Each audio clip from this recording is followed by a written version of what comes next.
कि हम अपने परम राष्ट्रीयता एवं देश प्रेम से ओतप्रोत कुछ लोगों का जो है मनन, उनकी स्तुति कर लें। तो हम अपनी स्तुति शुरू करेंगे माननीय प्रथम प्रधानमंत्री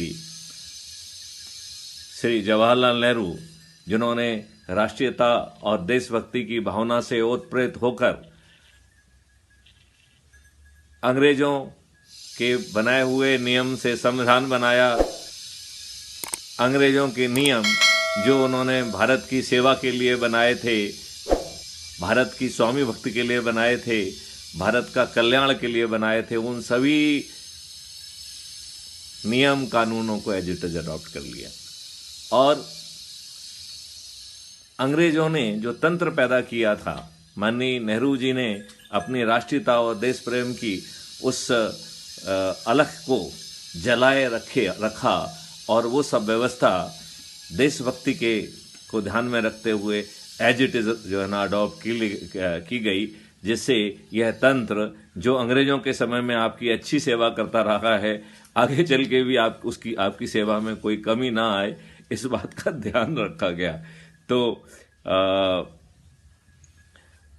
इसके बाद पुनः देशभक्ति और राष्ट्रीयता से प्रेरित होकर उन्होंने पीपल रिप्रेजेंटेटिव एक्ट में वो व्यवस्था की जिससे कि आपको एक ऐसा पार्टी तंत्र मिल सके जो कंपनी के रूप में विकसित हो सके, परिवार के रूप में विकसित हो सके, जिससे उन्हें अपनी राष्ट्रीयता और देशभक्ति का परिचय देते हुए अपनी संतानों को प्रधानमंत्री बनाने में कोई दिक्कत ना हो।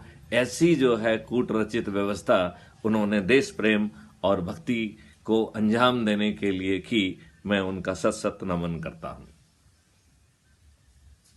इसके बाद एक से एक जो है ना नियम कानून बनाए, जैसे कि आपको मालूम है कि उनकी ही पार्टी ने वक्फ बोर्ड एक्ट को अमेंड किया। मनमोहन सिंह जी ने 2013 में वक्फ बोर्ड को अमेंड करके और ऐसा प्रावधान कर दिया राष्ट्रीयता और देशभक्ति से कि हिंदू भारत में जिंदा नहीं रहना चाहिए। इससे बड़ी जो है देशभक्ति और राष्ट्रीयता कुछ हो नहीं सकती है। तो मैं उनको भावना का नमन करता हूं। और उन्होंने एक के बाद एक ढेर सारे जो है कानून लाए, जिसमें कि वर्सेस प्लेसेस एक्ट 1991 है, जिसके कारण जो आताताई आक्रमणकारी जिन्होंने आपकी देशभक्ति और राष्ट्रीयता के कारण हत्याएं की, आपकी महिलाओं का सील भंग किया, आपके मंदिरों को तोड़ा, मूर्तियों को तोड़ा, उसको मस्जिदों में कन्वर्ट किया, ऐसे आताताई आक्रमणकारियों की देशभक्ति और को जो है उन्होंने पूरा रिकॉग्निशन देते हुए इस वर्शिप प्लेसेस एक्ट 1991 बनाया है। मैं कांग्रेस का इन तमाम चीजों के लिए हृदय से नमन करता हूं। अभी तक हमने बहुत सारी बातें की, जिसमें पार्टी विहीन प्रजातंत्र की बात कही, क्योंकि इस परिवारवादी प्राइवेट कंपनी नुमा पार्टी तंत्र ने प्रजातंत्र का पूरी तरह से गला घोट दिया। उसने पैसे लेके टिकट दिया, अपने रिश्तेदारों को, अपने बड़े नेताओं के रिश्तेदारों को टिकट दिया। उन्होंने अपराधियों को दिल खोल के वेलकम करते हुए देशभक्ति और राष्ट्रीयता से ओतप्रोत होकर उन्हें भी टिकट दिया।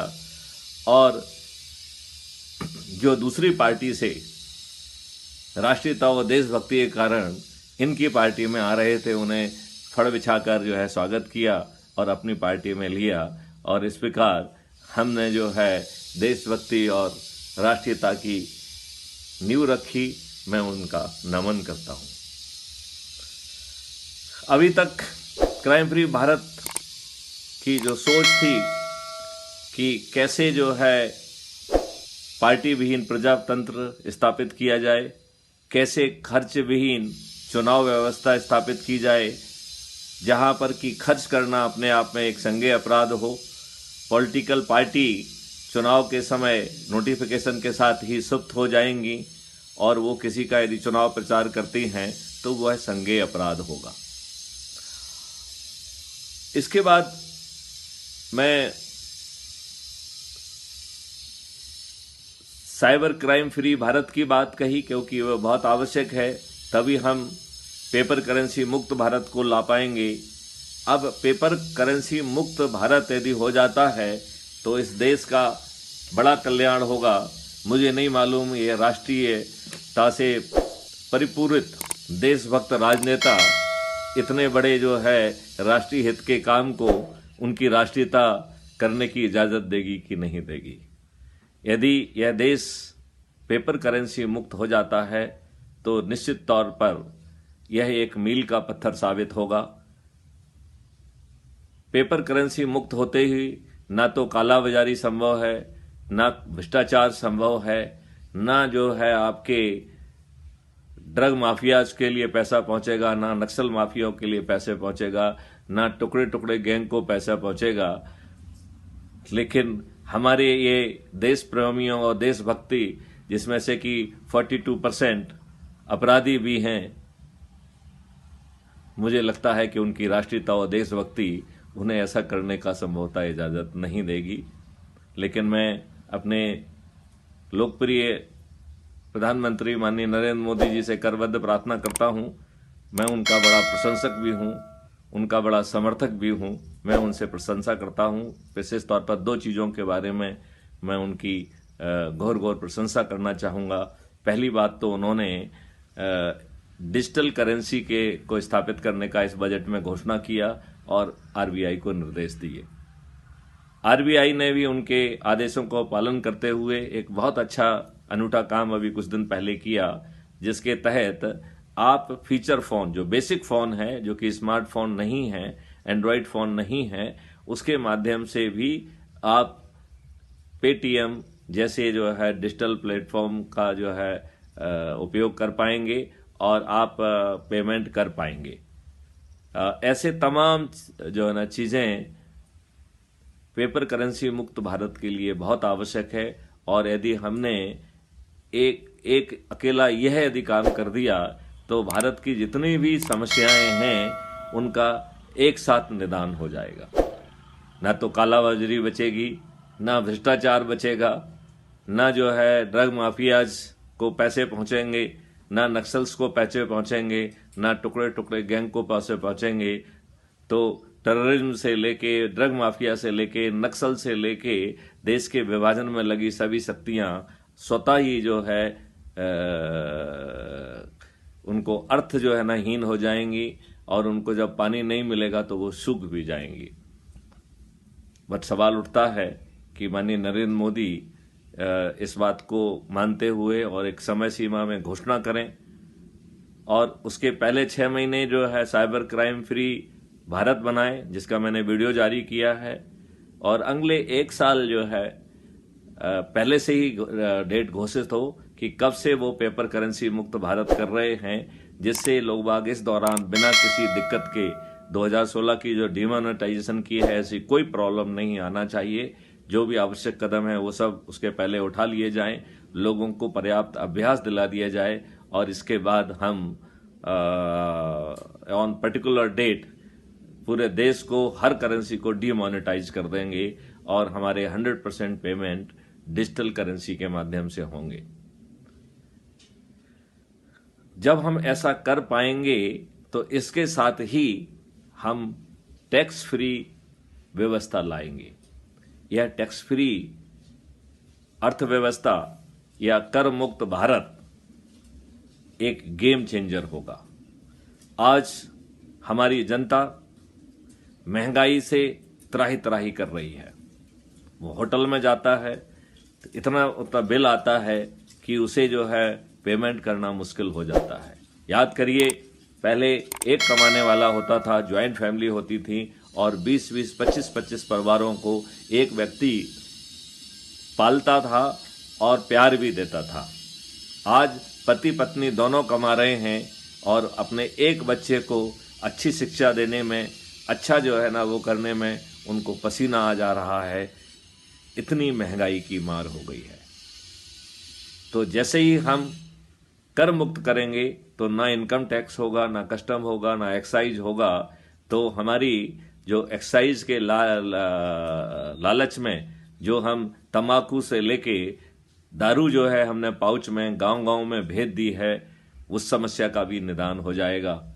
आज यह बड़ा दुख का विषय है कि हमारे जो मजदूर वर्ग है विशेष तौर पर, वह खाना नहीं खा रहा है, वो शराब का पाउच और नमकीन खाता है, उसका शरीर खोखला हो गया है। फ्रीबी से हमने उसको जो है आत्मसम्मान विहीन कर दिया है। इन राष्ट्रीय प्रेम और देशभक्ति से ओतप्रोत आधे अपराधी राजनेताओं को मैं अगेन हृदय से नमन करता हूं, लेकिन माननीय नरेंद्र मोदी जी से, जो कि दृढ़ संकल्पित व्यक्ति हैं, मैं प्रार्थना करता हूं कि वह जो है इस देश को न केवल पेपर करेंसी मुक्त करें बल्कि टैक्स फ्री भी करें। फिर आप कहेंगे कि देश को चलाने के लिए, देश में इंफ्रास्ट्रक्चर डेवलप करने के लिए, देश की इंटरनल सिक्योरिटी के लिए, देश की एक्सटर्नल सिक्योरिटी के लिए हमारी क्या व्यवस्था होगी? तो मैं आपको आश्वस्त करना चाहता हूं, आप चाहें तो किसी भी अर्थशास्त्री को मुझसे संवाद करने के लिए भेज सकते हैं। हमें टैक्स हटाकर 2% की एक ट्रांजैक्शन फीस हम रखेंगे। तो यदि धन जो है एक बहता हुआ पानी जैसा होता है, वो जितने हैंड्स यदि तय करेगा उतना % जो है टैक्स गवर्नमेंट को उसी दिन उसी क्षण मिल जाएगा। तो यदि धन ने एक दिन में 50 हाथ यदि एक्सचेंज कर लिए तो लगभग 100% पैसा गवर्नमेंट ऑफ इंडिया को मिल जाएगा, जो कि 100% बेस के ऊपर होगा। अभी मैं अपनी फाइनेंस मिनिस्टर को सुन रहा था, उन्होंने विभिन्न उसमें जो है बजट की चर्चा के दौरान ये बात सामने आई कि गवर्नमेंट ऑफ इंडिया ने बहुत अच्छा काम करते हुए इनकम टैक्स का बेस 3.8 करोड़ से बढ़ाकर अब 8 करोड़ कर लिया है, और अब 8 करोड़ लोगों से हम लगभग 10 लाख करोड़ जो है इनकम टैक्स कलेक्ट कर रहे हैं। यदि 137 करोड़ व्यक्ति और 50-50 हैंड यदि बदलने की बात करें तो कितनी अकूत जो है संपत्ति हमारे गवर्नमेंट ऑफ इंडिया को मिलेगी, जिससे हम इंफ्रास्ट्रक्चर, कृषि, इंटरनल सिक्योरिटी, एक्सटर्नल सिक्योरिटी को एक बड़े स्तर पर ले जाएंगे। क्योंकि आज हमारे राजनेता सोच नहीं पा रहे हैं, तो हमारे यहाँ पर दिमाग होने पर और टेक्नोलॉजी होने पर, चूंकि हमने ठीक ढंग से हब क्रिएट नहीं किया है, अन्यथा हमारा young brain research and development और इसके माध्यम से इस देश को टेक्नोलॉजी के फील्ड में बहुत आगे ले जा सकता है। जब भी अधिकांश बड़ी कंपनियों के सीईओ इस समय भारतीय हैं, और वो ऐसे भारतीय हैं कि उन्हें इंडिया में ठीक ढंग से जॉब भी नहीं मिला, तो उससे ज़्यादा प्रतिभा भारत में अवेलेबल है। आवश्यकता है तो एक इकोसिस्टम अवेलेबल कराने की है। मैं माननीय प्रधानमंत्री नरेंद्र मोदी जी को आश्वस्त करना चाहता हूं कि क्राइम फ्री भारत की जो रेवेन्यू स्ट्रीम है, आज का जो रेवेन्यू गवर्नमेंट इकट्ठा कर रही है, उससे 4 गुना रेवेन्यू तो अकेला क्राइम फ्री भारत की रेवेन्यू मॉडल क्रिएट करेगा। और जो ट्रांजैक्शन फीस 2% वाला मॉडल है, ये मुझे नहीं मालूम है कि 10 गुना रेवेन्यू क्रिएट करेगा कि कितना रेवेन्यू क्रिएट करेगा। तब आप देखिए कि हमारी अर्थव्यवस्था कहाँ जाएगी, हमारा इंफ्रास्ट्रक्चर कहाँ जाएगा, हमारा समृद्धि कहाँ जाएगी, हमारी डिस्पोजेबल इनकम कहाँ जाएगी। हम जो है इस देश को कुछ ही सालों में एक विश्व के सबसे समृद्धशाली देश के रूप में विकसित कर पाएंगे। जब भी हम पहले भी जो है समृद्धशाली रहे, 11 सेंचुरी तक भारत का ग्लोबल इकोनॉमी में 33% शेयर रहा है। तो ऐसा नहीं है कि पहली बार भारत जो है ना ग्लोबल इकोनॉमी को हेड करेगा। हम पहले भी ग्लोबल इकोनॉमी के हेड रहे हैं, और वो भी 1-2 नहीं, फर्स्ट सेंचुरी से 11 सेंचुरी तक एक OECD की एक रिसर्च थीसिस है, उसको मैं ध्यान आकर्षित कराना चाहूँगा आप लोगों का कि उसे पढ़िए। जिसके हिसाब से फर्स्ट सेंचुरी से 11th सेंचुरी तक भारत जो है इकोनॉमी के शीर्ष पे था और लगभग 33% इकोनॉमी में भारत का शेयर हुआ करता था। ये बाद में जब आताताइयों ने आक्रमण किया, मुगलों ने जो है आक्रमण कर किया, मुगलों ने जो है ना अत्याचार किए, अंग्रेजों ने अत्याचार किए और इसकी लूट करके यहाँ से ले गए, उसके कारण हम गरीब होते गए। भारत जो है एक सोने की चिड़िया था। यदि हम सही रूपे से प्रयास करें तो भारत जो है सोने की चिड़िया नहीं बल्कि सोने का हाथी हो सकता है। हमारी जमीन फिर से उपजाऊ हो सकती है। हम जो है medicine, aromatic plants, fodder plants, horticulture plants,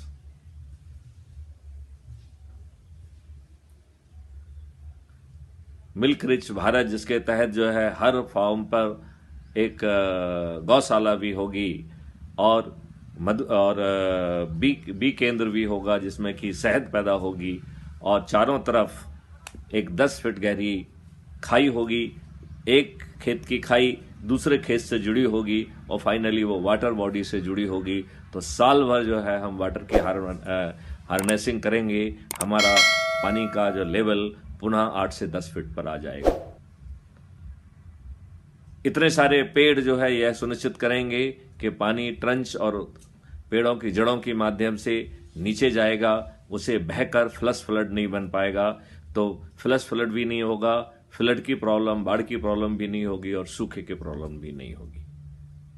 लौट के आते हैं क्योंकि इसके बारे में हम अलग से 3 या 4 सेशन हम एग्रीकल्चर पर, इंटीग्रेटेड फार्मिंग पर और एक पूरे इकोसिस्टम पर जो है ना चर्चा करेंगे, जिसमें हम CFB के एग्रो और आयुष मॉडल की चर्चा करेंगे। लेकिन आज विषय है कि tax free economy, tax free Bharat. मैं माननीय नरेंद्र मोदी जी से प्रार्थना करना चाहता हूं कि जब आपको डेवलपमेंट के लिए जो आज पैसा अवेलेबल है उससे 4 से 10 गुना पैसा अवेलेबल होगा, आप देश के इंफ्रास्ट्रक्चर, देश की इंटरनल सिक्योरिटी, एक्सटर्नल सिक्योरिटी और देश की समृद्धि को आप बहुत आगे ले जा सकेंगे। तब मुझे नहीं लगता है कि किसी भी राष्ट्रभक्त, देशभक्त की राष्ट्रीयता, देशभक्ति लोगों को महंगाई से मारने के लिए काम करे। लिहाजा मैं आपसे करबद्ध प्रार्थना करता हूं कि बहुत जल्दी हम इन कानूनों में चेंज करें और क्रम से पार्टी विहीन प्रजातंत्र,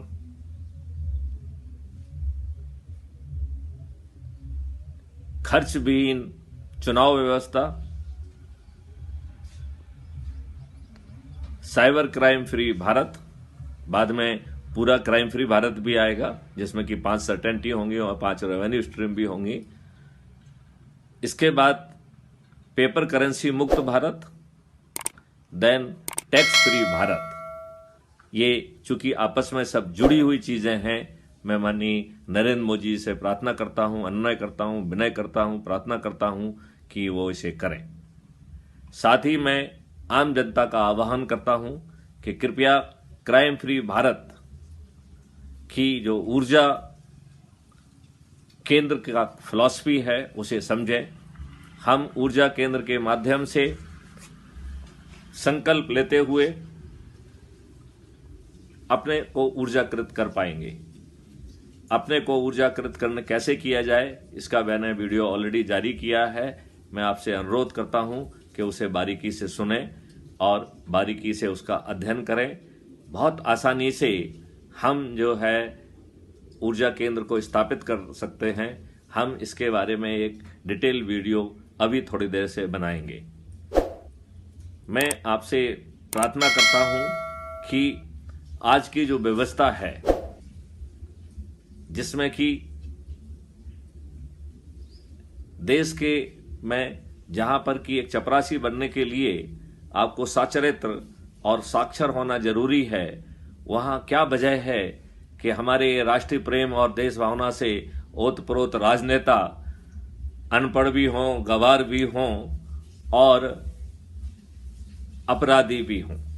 तो कानून के निर्माता अपराधी क्यों, इस बारे में मैं पुनः जो है माननीय नरेंद्र मोदी जी से प्रार्थना करना चाहूँगा कि जो माननीय सुप्रीम कोर्ट के द्वारा आपसे प्रार्थना की गई है कि पीपुल्स रिप्रेजेंटेटिव एक्ट में संशोधन करें, जिससे पार्टी विहीन प्रजातंत्र स्थापित हो, खर्च विहीन चुनाव व्यवस्था स्थापित हो और अपराधी विहीन जो है ना राजनीति स्थापित हो। यह बहुत सरल काम है।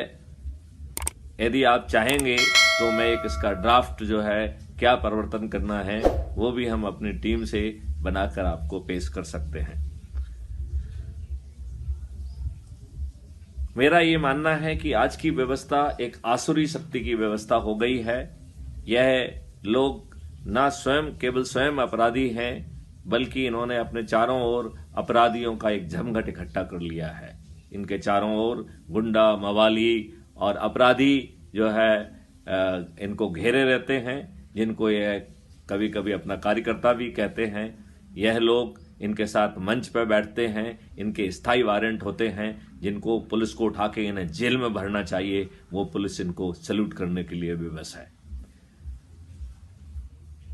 इनके राजनेताओं की देशभक्ति और राष्ट्रीयता से प्रेरित यह गुंडा मवाली आजकल जनता पर अत्याचार कर रहे हैं, जनता की जमीनों पे कब्जा कर रहे हैं, दुनिया भर के जितने अवैध काम है वो कर रहे हैं और उस अवैध काम का जो है ना पैसा इन राजनेताओं को और राजनीतिक पार्टियों को पहुंचा रहे हैं। और कहते हैं कि चारों तरफ लूट मची हुई है, हर कोई लूट रहा है, जनता लूट पिट रही है, जनता को जानबूझ के गरीब रखा जा रहा है। इस आसुरी व्यवस्था से लड़ने का केवल एक ही तरीका है कि हम अपने आप को ऊर्जाकृत करें, और ऊर्जा के लिए कृत करने के लिए बहुत साधारण सा चीज है कि हम में से आप सभी लोग जो है ऊर्जाकृत हो सकते हैं। तो इसमें जो ढेर सारे हमने वीडियो जारी किए हैं, कृपया उन्हें बारीकी से और ध्यान से सुने। आपको 2 संकल्प लेना है कि अच्छा, पहले तो मैं आपको ये स्पष्ट करना चाहता हूं कि यह ऊर्जा केंद्र है, प्रचार केंद्र नहीं है। लिहाजा ऊर्जा केंद्र को उन लोगों से जो उसके प्रभाव क्षेत्र में हैं, जो बरसों से उनसे जुड़े हुए हैं, जो 1-to-1 रिलेशनशिप रखते हैं, केवल उन लोगों पर फोकस करना है। इन लोगों में भी कुछ पत्थर होंगे, तो ऊर्जा केवल मैग्नेटिक थ्योरी के हिसाब से लोहे के छड़ को ही प्रभावित करके उसे मैग्नेट बना सकती है। लिहाजा जो आपके आसपास आपके प्रभाव क्षेत्र में पत्थर होंगे, शुरू में आप उन्हें प्रभावित नहीं कर पाएंगे, उन पर ज्यादा एनर्जी मत खर्च करिए। बाद में ये बड़े बड़े पत्थर न केवल बड़ा बड़ा लोहा और बड़ा बड़ा मैग्नेट बन जाएंगे, बल्कि ये ऊर्जा का बड़ा केंद्र बनेंगे। लेकिन शुरू पर मैं इसमें एनर्जी खर्च मत करिए। तो मेरा आपसे निवेदन है कि आप 2 काम करिए। पहला काम, आपका प्रभाव क्षेत्र गांव का है, कस्बे का है, मोहल्ले का है, शहर का है, जिला का है, पूरे देश का है। वह आपके उस पर डिपेंड करता है कि आपका वर्षों तक किस तरीके के लोगों से संपर्क है। उसी के आधार पर आप अपने आप को राष्ट्रीय, राज्य स्तरीय, संभागीय, जिला स्तरीय, ब्लॉक स्तरीय, कस्बा स्तरीय, मोहल्ला स्तरीय या गांव स्तरीय, जो भी आपको लगता है कि आपका प्रभाव क्षेत्र जैसा है, उस हिसाब से आपको उस लेवल का ऊर्जा केंद्र आप अपने आप को घोषित करिए। अब आपको संकल्प लेना है कि जो भी आप काम कर रहे हैं, उस काम को यथावत करते हुए बचे हुए समय में जो भी समय आपके पास है, उसका आधा समय संकल्पित करिए। आधा समय इसलिए संकल्पित करना है जिससे आपका संकल्प ना टूटे। तो आपने 2 काम कर लिए। आपका जो ऊर्जा केंद्र है उसका प्रभाव क्षेत्र क्या है, और दूसरा आपने काम कर लिया कि आप उसमें कितना समय लगाएंगे। इसके बाद आपको 2 काम करना है। एक तो crime free Bharat membership app के माध्यम से, जो कि अभी जारी होने वाला है, अभी हुआ नहीं है, उसके माध्यम से या लिंक के माध्यम से या पोर्टल के माध्यम से क्राइम फ्री भारत की मेंबरशिप प्राप्त करिए। और चूंकि यूट्यूब को हमने सूचना के आदान प्रदान का प्रमुख जो है ना कि वो बनाया है, लिहाजा आपसे निवेदन है कि आप YouTube channel crime free Bharat को सब्सक्राइब करिए। इसके बाद आप जो ना ये सब्सक्राइब करने के बाद एक आप संकल्प लीजिए कि मैं जो है ना संकल्प लेता हूं कि मैं जो है अपने आप को इस लेवल का ऊर्जा केंद्र जो है ना घोषित करता हूँ, और इसे ऊर्जा केंद्र बनाएंगे, प्रचार केंद्र नहीं बनाएंगे। और जिन लोगों से हमारा वर्षों से संबंध है, हम उनमें ऊर्जा स्थानांतरित करेंगे। और ऊर्जा स्थानांतरित करने के लिए जिन वीडियो, जिन ऑडियो से आपको ऊर्जा मिल रही है, उनको चिन्हित कर लीजिए। जब आप उनसे संगोष्ठी करेंगे तो उस समय वो ऑडियो वीडियो उनको सुनाइए। यदि आपको कुछ सप्लीमेंट्री बातचीत करना है तो वो करिए, और उनको भी इसी तरीके से संकल्प दिलाइए। आप जिन जिन लोगों को ऊर्जाकृत करते जाते हैं, तो क्राइम फ्री भारत CFB ऊर्जा समूह और ब्रैकेट में अपना नाम लिख लीजिए, राइट। और उसमें प्रतिदिन जितने लोगों को ऊर्जा समूह को जोड़ते हैं उसको ग्रुप में डालते जाइए। और जब आप संकल्प लें, उसका वीडियो बनाएं, उस वीडियो को भी इसी व्हाट्सएप ग्रुप में डालिए। और आप यदि आपके ग्रुप में कुछ मुखर लोग हैं जो कि विस्तार से कैसा महसूस कर रहे हैं, उन्हें कैसा लग रहा है, तो यदि ऐसा कर सकते हैं तो उनका इंटरव्यू, छोटा सा इंटरव्यू ले लीजिए।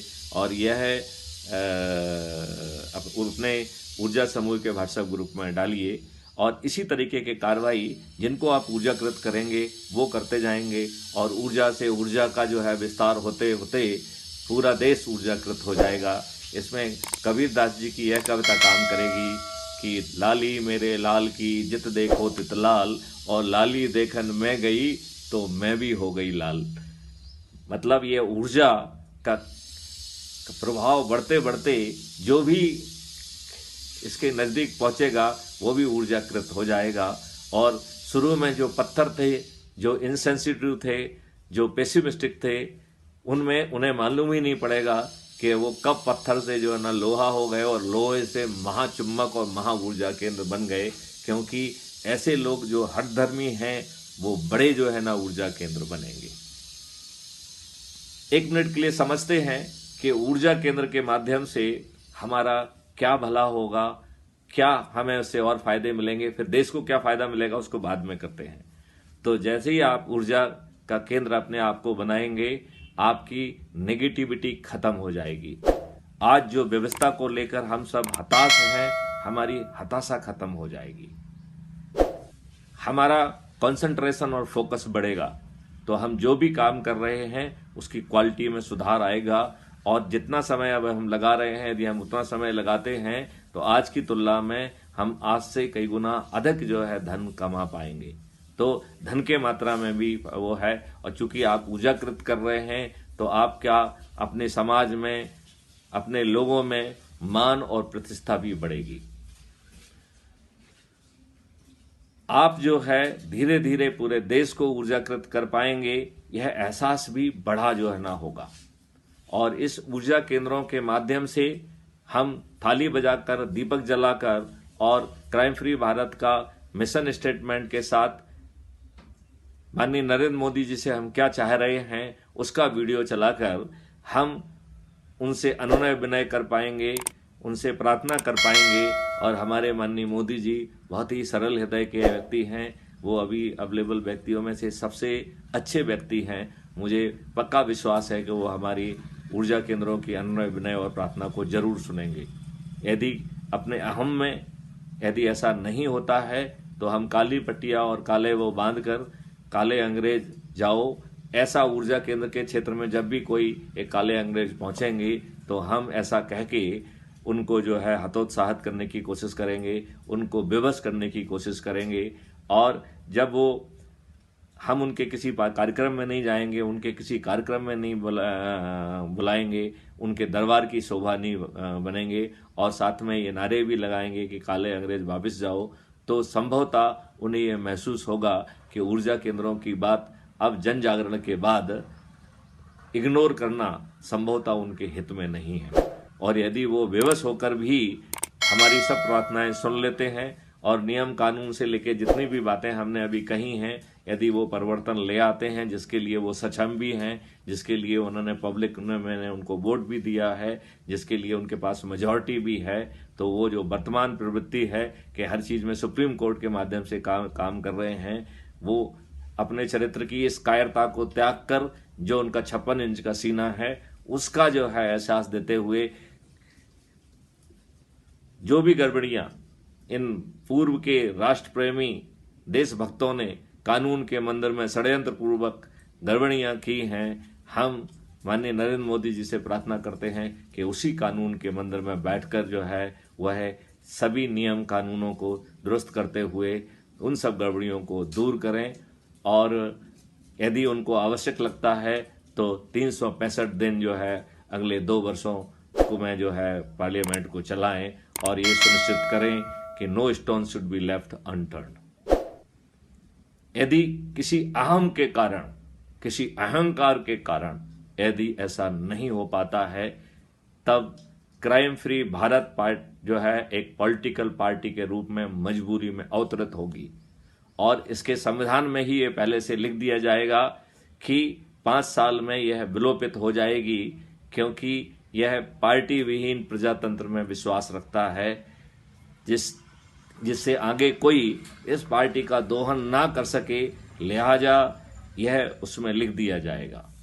क्योंकि हम 2022 से 2024 के बीच में उन जो है कर्मयोगियों को पहचान पाएंगे, उनको हम ऊर्जा केंद्र और महा ऊर्जा केंद्र में विकसित कर पाएंगे, तो वो 545 कर्मयोगियों को हम जो है प्रार्थना करेंगे उनसे और उन्हें अपना उम्मीदवार घोषित करेंगे और 100 या 133 करोड़ ऊर्जा केंद्रों के माध्यम से बिना चुनाव प्रचार के हम अपने 545 कर्मयोगियों को जिता पाएंगे और इन दुष्ट राजनेताओं को उनके ही गेम में हम उनको मात देंगे।